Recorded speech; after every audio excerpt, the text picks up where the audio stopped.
falanebe iragile ngirame forora. Meme babaninga falanebe iragile ngirame forora. Imuti mirio kuimede irame kafera. Imuti fefe surude irame kafera.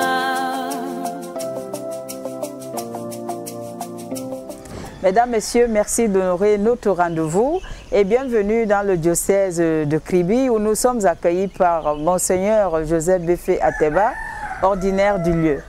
Excellence, le soit Jésus-Christ. À jamais. Chers confrères, bonjour et bienvenue à Manège du Savoir. Merci beaucoup, chers consoeurs. Nous sommes très heureux de vous avoir aujourd'hui comme invité et ceci nous permettra de connaître le diocèse de Kribi. Mais si vous le permettez bien, tout en respectant votre humilité, pourriez-vous nous parler de vous, Monseigneur?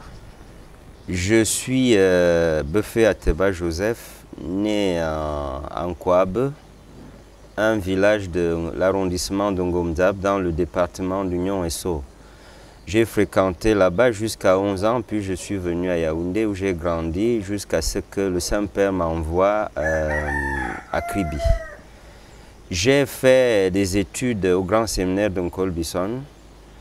Je suis sorti en 87 et je suis allé au Nigeria et dans une école de formation pour les médias où j'ai été le tout premier francophone à y mettre les pieds. Je devrais quand même dire que j'ai été major de ma promotion là-bas. Je suis revenu, pendant 3 ans j'étais à l'ESTIC où j'ai régulièrement été major de ma promotion de la première en dernière année. Et voilà, je suis entré sur le terrain et par la grâce de Dieu, je survole. J'ai été appelé au Ghana comme en charge de tous les médias catholiques d'Afrique, en qualité de secrétaire exécutif du comité épiscopal panafricain des communications sociales. Et concomitamment, j'ai eu la grâce d'être nommé consulteur à Rome par le Saint-Père Jean-Paul II. Et dernièrement, déjà évêque, j'ai eu la grâce d'être nommé au même conseil pontifical pour les communications sociales membres. Je devrais dire que dans les dicastères à Rome, c'est-à-dire dans le gouvernement central de l'Église, ce qu'on appelle la curie, il y a les préfets et les présidents, les préfets pour les congrégations, les présidents pour les conseils. Après ces têtes-là, vous avez les membres. Ça ne doit pas me donner la tête haute, mais je crois qu'il faut souligner cela. Parce que le Conseil national pour la communication est une distinction, une nomination au Cameroun, mais cette nomination-là, il ne faut pas que les gens pensent que c'est une faveur, qu'on est parti de rien. Il y a quand même, cette nomination au Cameroun est soutenue par quelque chose. Monseigneur, vous avez mis le doigt dans la plaie, comme on dit. Arrêtons-nous un tout petit moment avant de revenir dans le diocèse. Justement, vous êtes là depuis quelques mois. Je ne veux pas donner la durée, mais je sais depuis quelques temps.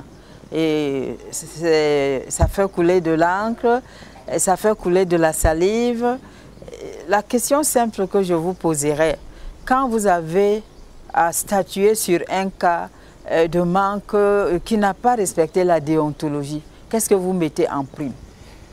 Je voudrais commencer par les principes avant d'arriver au cas pratique. Vous savez, la situation dans la presse au Cameroun aujourd'hui est telle que je ne suis pas le seul à le constater. Les règles minimales d'éthique et de déontologie, ce qu'on pourrait appeler les fondamentaux, le b.a.-ba du journalisme, de la profession, bon, ont foutu le camp, comme nous disons vulgairement. Sont bafoués, sont foulés aux pieds. Et quand vous regardez cela, les professionnels qui ont eu la grâce d'aller à l'académie où on enseigne cette profession, ne peuvent qu'être... Il y en a beaucoup qui quittent le métier parce qu'ils sont comme dans un puits fétide, un milieu qui sent. Alors, pour moi, j'ai trouvé cela comme une grâce que le Seigneur m'offre de participer à une œuvre de salubrité publique. Voilà comment je le prends. Alors quand j'ai à statuer devant un cas de transgression de la loi éthique et de la déontologie, je n'ai pas d'état d'âme. Cette salive qui coule, cette encre qui ternit les papiers, qui tâche même les vêtements. Oui, ah et oui. qui coule sur moi, je le prends comme un sacrifice envers la nation, ma patrie, le Cameroun, que j'aime par-dessus tout, qui m'a appelé parce qu'elle m'a fait confiance, elle a pensé que je pouvais contribuer à assainir ce milieu. Simplement dit comme ça, avec toute humilité, je n'ai pas de problème de personne, je ne sais même pas souvent qui est derrière ces écrits-là, mais je regarde le mal qu'on fait dans la profession aux individus et aux institutions. Et je pense qu'en conscience, devant Dieu, quand j'ai à statuer devant ces cas, je ne tremble pas.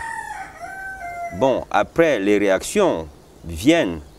Je demande à Dieu la grâce de les prendre comme ce que Saint Paul dit, ma participation aux souffrances qui restent à la passion du Christ. Voilà comment je le prends.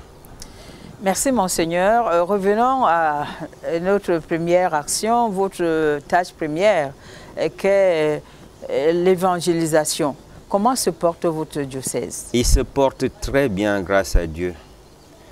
Parce que quand je regarde les débuts, ex nihilo, je suis parti de rien et je vois le bilan aujourd'hui, 5 ans, je suis à la 6e année. Je dois dire que ça se passe très vite.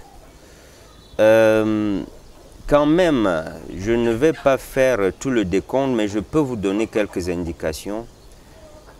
J'en suis au 10e presbytère que je conçus dans des paroisses de Kribi, du diocèse de Kribi. Saint-Joseph artisan, c'est vous? Exactement. Je voudrais l'être. Puis 4 écoles et bientôt un hôpital qui est le bâtiment est déjà terminé. Les équipements sont bloqués au port et je suis en train de me battre pour les dédouaner. Mais l'unité laboratoire et fabrication de médicaments est déjà implantée. Les techniciens qui sont venus de Turin sont à pied d'œuvre pour finaliser tout. Une école d'agriculture, un orphelinat et puis l'évêché qui est en construction. Tout ça me fait croire que le diocèse est à ma main. Mais ce n'est pas pour cela que je suis venu à Kribi. Je suis venu à Kribi pour annoncer l'évangile. Et je crois que l'annonce de cet évangile porte déjà des fruits.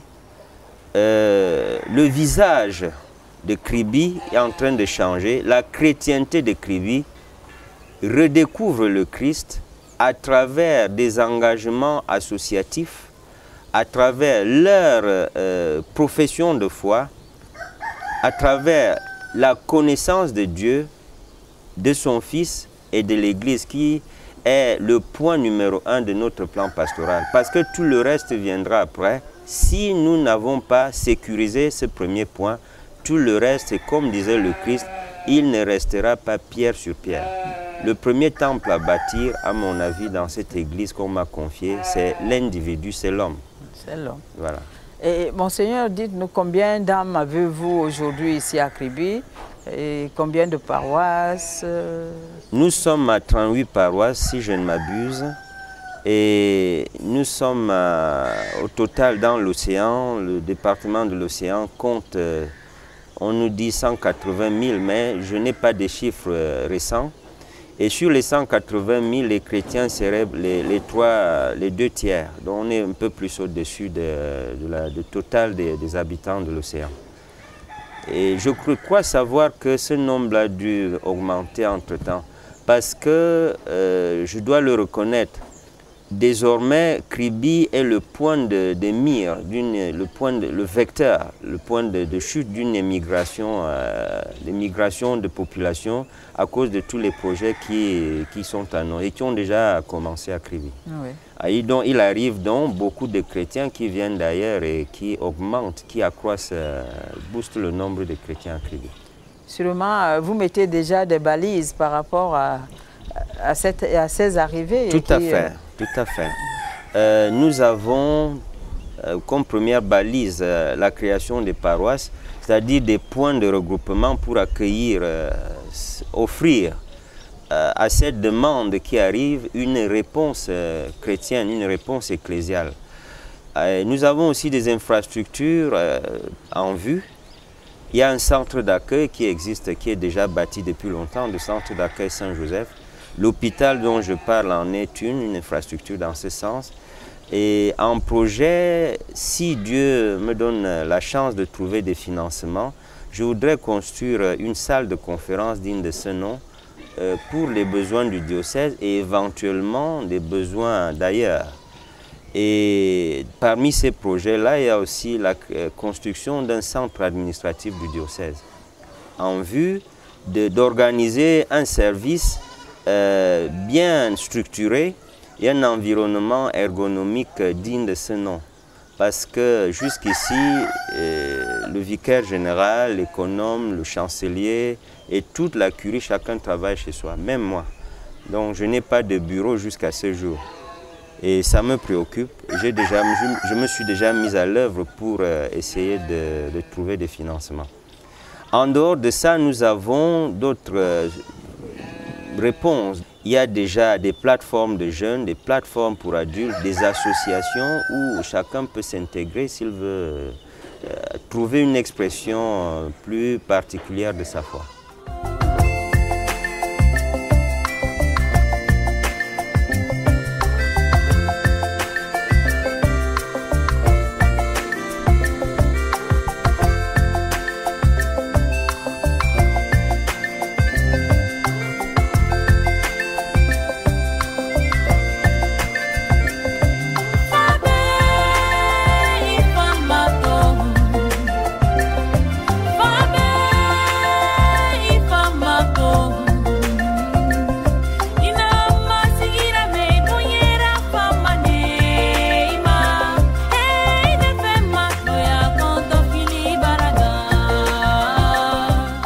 Monseigneur, quand on parle du diocèse de Kribi, une paroisse nous vient en tête, Ngovayan. Parce que Ngovayan a servi pour beaucoup de missionnaires, à l'exemple de Baba Simon aujourd'hui, pour qui l'ont pris pour sa canonisation. Et comment se porte cette paroisse? Et ceci nous permet également de poser la question, qu'est-ce qui fait la spécificité de votre diocèse? Je ne vais pas voiler la réalité. Ngovayan est pour moi une préoccupation. Préoccupation pourquoi? Parce que pour les téléspectateurs, c'est l'une des toutes premières paroisses de l'histoire de l'Église au Cameroun. Elle a été créée en 1909 et vient de fêter son centenaire. J'étais déjà ici quand ce centenaire a été célébré. Et Ngovayan paie le prix de son histoire. Parce que c'est une paroisse qui est devenue mère et sa fertilité l'a sevrée de ses enfants et l'a appauvrie. Territorialement, elle a été démembrée plusieurs fois. Parce que le territoire de Ngovayan était limitrophe de la paroisse de Ngomzap. Je crois savoir que le père Jean Muller, qui a été envoyé pour fonder Ngomzap, venait de Ngovayan. Il a été vicaire là-bas en charge des écoles. Et d'autres paroisses, Insola, tout ça, étaient des paroisses formaient le territoire de Ngovayan. Alors, avec ces démembrements, la population de Ngovayan s'est retrouvée avec un héritage très lourd à porter, qui était autrefois porté par ces territoires qu'on a démembrés. Aujourd'hui, j'essaie de trouver une forme de présence sacerdotale capable de faire revivre Ngovayan. Et c'est 50 hectares. Oui. J'ai été ému de voir le dossier foncier de Ngovayan avec des actes administratifs du temps des Allemands, écrits à la main, avec un sceau qui a été collé, je dis cousu sur le papier. J'ai tous ces documents-là pour dire jusqu'où remonte Ngovayan. Et je voudrais dire merci au Père Oblat de Marie Immaculée qui ont accepté de prendre Ngovayan et qui, malgré la pauvreté en personnel qui les affecte, essaie quand même d'assurer une présence pastorale. Je voudrais dire merci ici à quelqu'un dont le courage ne doit pas être passé sous silence. Il s'agit du colonel Botouli, que j'ai désigné comme président du conseil paroissial pour des raisons pratiques, parce que lui, il est sur place, il fait partie de l'élite, et je compte sur lui pour encadrer la communauté en l'absence des prêtres, et il le fait très bien. Mesdames, Messieurs, vous êtes à bord de Manège du Savoir qui reçoit ce jour Monseigneur Joseph Beffé Ateba, évêque de Kribi. Excellence, vous avez beaucoup de projets. Sur quoi comptez-vous? Quels sont vos moyens? Je compte sur Dieu, et ce n'est pas la langue de bois, ce n'est pas un discours officiel, car dans cette charge qui m'a été confiée, si vous n'avez pas Dieu de votre côté, vous ne pouvez pas avancer d'un pouce. Et d'ailleurs, il nous le dit, sans moi, vous ne pouvez rien faire. Parce que, figurez-vous, jeune homme, on vous confie à 46 ans un territoire comme celui-ci, avec ce que j'appellerais une terre, comme dit le psaume 62, sans blesser personne, une terre ingrate, aride et épuisée.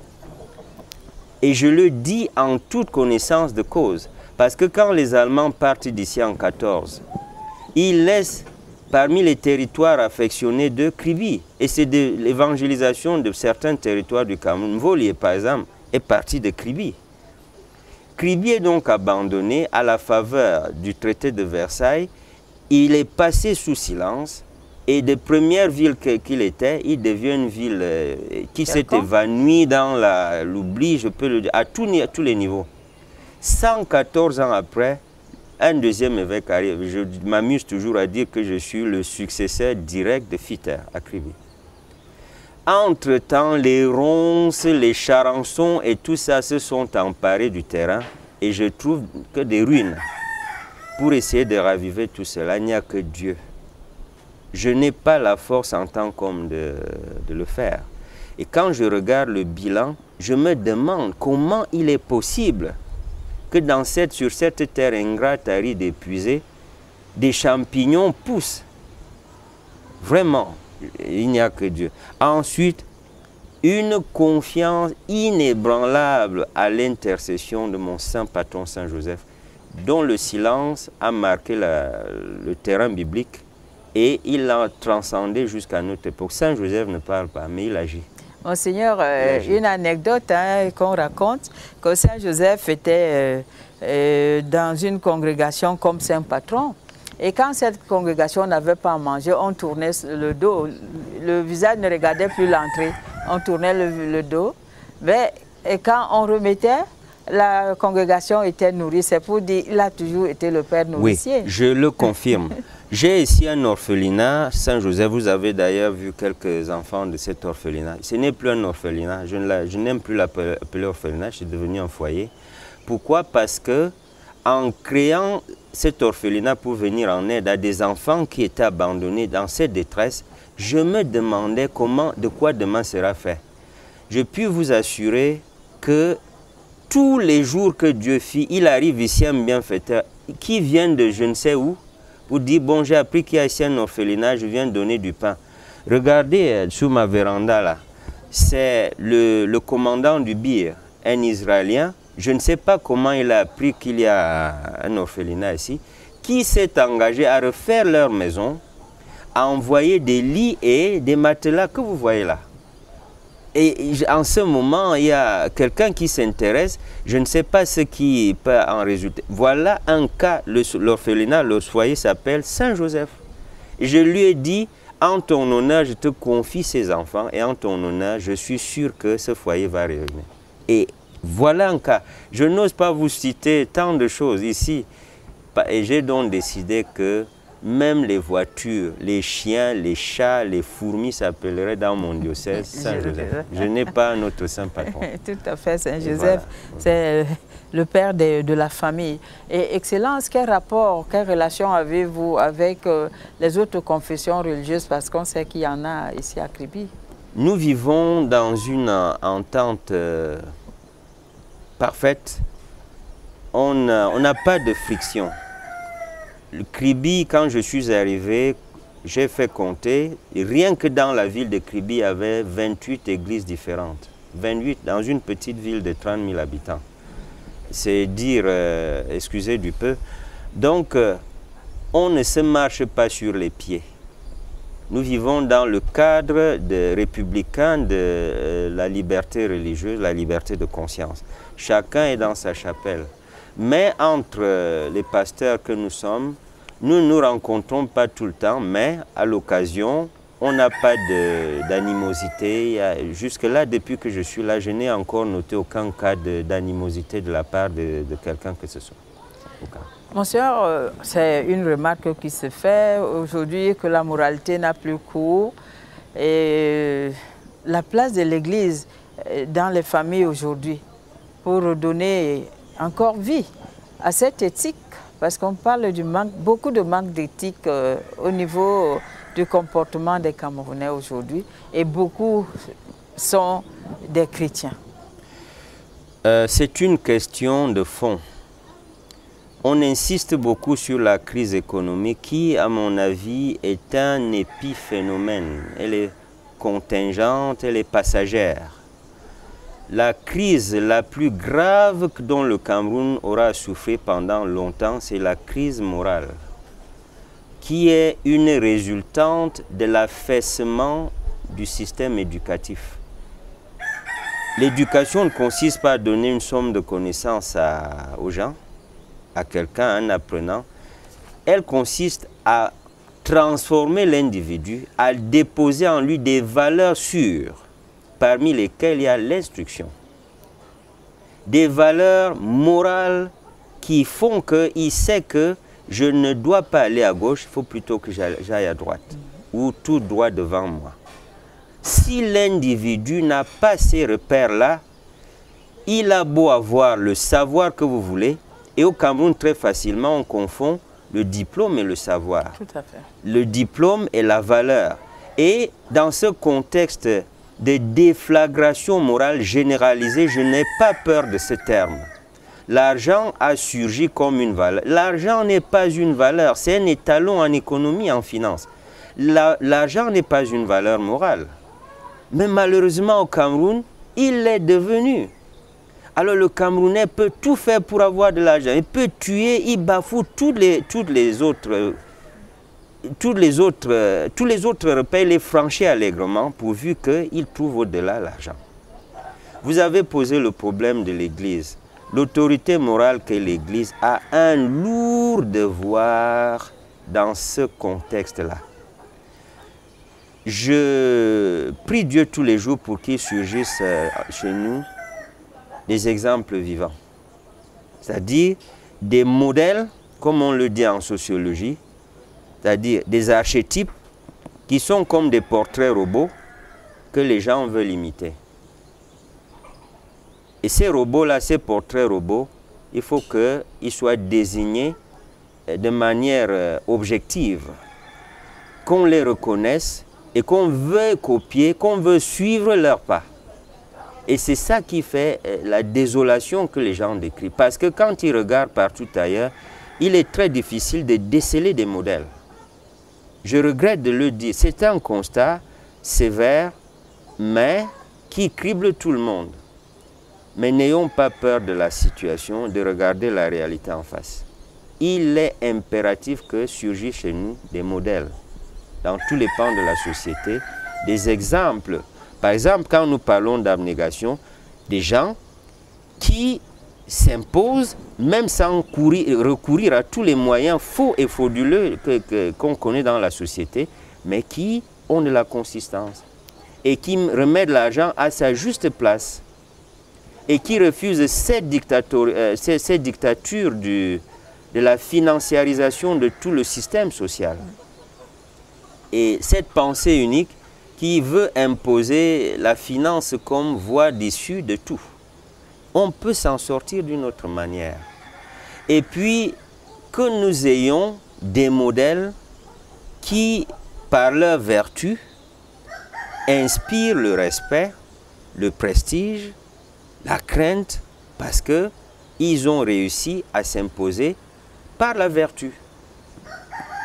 Et nous avions cet exemple en latin autrefois quand on nous apprenait le gérondif et l'adjectif verbal. Je dois pratiquer la vertu, c'était un principe moral et on disait mihi colenda es virtus. Je dois pratiquer la vertu. Ça devrait devenir le slogan de chaque Camerounais. Ce n'est pas qui a écrit le mandat, la mémoire m'échappe. L'honnêteté de nos jours est un délit, seule la fourberie gagne. C'est la règle qui semble s'imposer au Cameroun aujourd'hui. Monseigneur, je crois sortant de cet entretien, tout le monde a retenu, je dois pratiquer la vertu et je pratique la vertu. Et nous sortons en vous implorant de bénir le peuple et prier pour notre Cameroun. Et c'est volontiers que je le ferai parce que ce pays, je dois le dire, j'ai eu la plus grande grâce que Dieu m'ait faite jusqu'ici, c'est de me donner la chance de visiter le monde. Et je compte dans mon tour du monde 40 pays. Je n'ai rien à envier à aucun autre pays. Si j'avais à renaître, je demanderais à Dieu, si je pouvais le faire, de renaître camerounais. Je souhaite que le Camerounais aime son pays, un grand pays, qu'il cesse de le traiter comme s'il était un étranger, comme s'il attendait un secours d'ailleurs. Non. Ce pays est un pays qui nous est cher. Je vais vous dire, lorsque le Cameroun joue la finale de la CAN au Nigeria à Lagos, je suis tout seul dans ma chambre à Accra, au Ghana. J'ai pensé à Nkolndongo, j'ai pensé à Mvorada, je me suis mis en larmes quand j'ai entendu ces versets de notre hymne, « Chère patrie, terre chérie ». Ces paroles-là n'avaient pas notre sens pour moi. Mais là, j'ai pris conscience que c'est vraiment une terre chérie, une patrie que j'adore. Donc, c'est pour cela que volontiers je bénis le Cameroun, que j'appelle sur lui la grâce de Dieu pour que ce pays demeure ce qu'il a toujours été, un havre de paix. Et que Dieu nous épargne. On peut tout nous affubler de tout, mais jamais que nous n'acceptions de rentrer dans cette camisole de force de la violence.